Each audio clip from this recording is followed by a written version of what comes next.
Hello everybody, Marcos Villegas for Fight Hub TV here with Amir Khan in Los Angeles at the press conference to promote his bout with Danny Garcia July 14th at the Mandalay Bay in Las Vegas, Nevada. Press conference just wrapped up, and there's a lot of interesting things said during the press conference, Amir.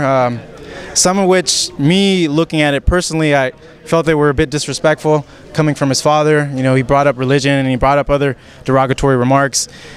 How do you feel when he said all that, and did it make you want to just train that much harder because of what was said?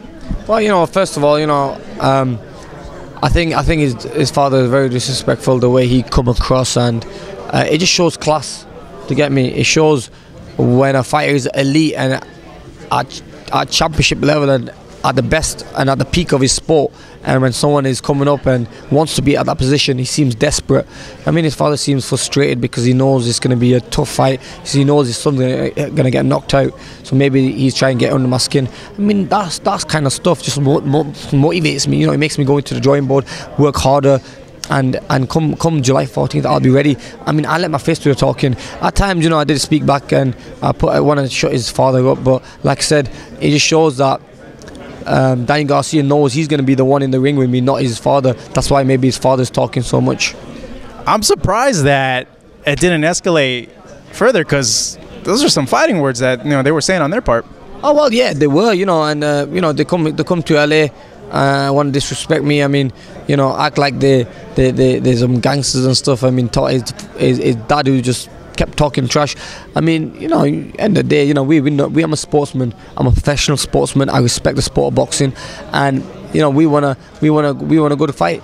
Come, let's leave it to the fight. Why talk all the trash before the fight? But I'm not one of them guys who's gonna back off. You get me? I mean, I'm a man myself. I mean, I'm no soft guy. You know, I'm gonna let someone talk over me. That's why I had to put his father back in his place again. And if he wants to stand up and take, I mean, Danny Garcia turned around and said, "Oh, I'm ready to fight now." Man, if he wants to fight now, mate, I'm ready as well. You know, because I'm in great condition. And for someone like Danny Garcia, mate, come on, he needs to up his game if he really thinks he's gonna beat someone like Amir Khan. You know, I got respect for him and what he's done in the game of boxing, but I think you know, it's going to be a tough test for him on July 14th. I'm going to be the one walking out that ring as the champion. And what else, you know, I didn't get was his father saying, "I'm not for anyone and I'm hyped and overrated." Now, when I knock his son out, what's he going to do? What does that mean? You know, I really think he's that type of guy who might even disown his son. You know, his son never tasted defeat before I have. I know how a fighter comes back from, you know, defeat, and I train like a challenger. I train hard because I never want to taste defeat. He's never tasted that. He's never been in this position before. So, you know, they seem nervous looking into his eyes and the way he's talking. He seems very scared. But like I said, I've been in this position so many times before.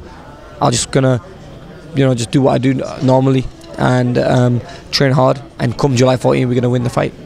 Speaking of the topic of overrated, they were saying that about you, but when you look at it from the outside, you could also say that about Danny Garcia as well. Do you feel that he may be on the same boat when he says that it's a double-edged sword on his part? Well, to be honest with you, I'm on a different boat, to be honest with you, because I fought names in the 140-pound division. Whoever they put in front of me, I fought Maidana, Judah, my mandatories like Peterson. I fought everyone. I'm not ducked anyone. I've offered fights to Tim Bradley. He wouldn't fight me. Eric Morales, he didn't want to fight me. I mean, so many names I put fights to and they don't want to fight me. So, and I've beaten the other best guys who are out there. So who is he to say that I'm not for anyone and he has? I mean, he's not for anyone. Look at look on paper his opponents and look on paper my opponents. The only guy he fought with a half decent name is at this time, but maybe it was Eric Morales. Eric Morales was a great champion in his day, maybe 10 years ago. But at the moment, you know, it's a shame, you know, he had to come back in boxing because I don't think he needs to, you know, but still I have a lot of respect for Eric Morales. He's a great champion and I'm a big fan of Eric Morales, but if he thinks that's the toughest opponent he's fought and is the best opponent that was out there for him to face, then fine, let him think that.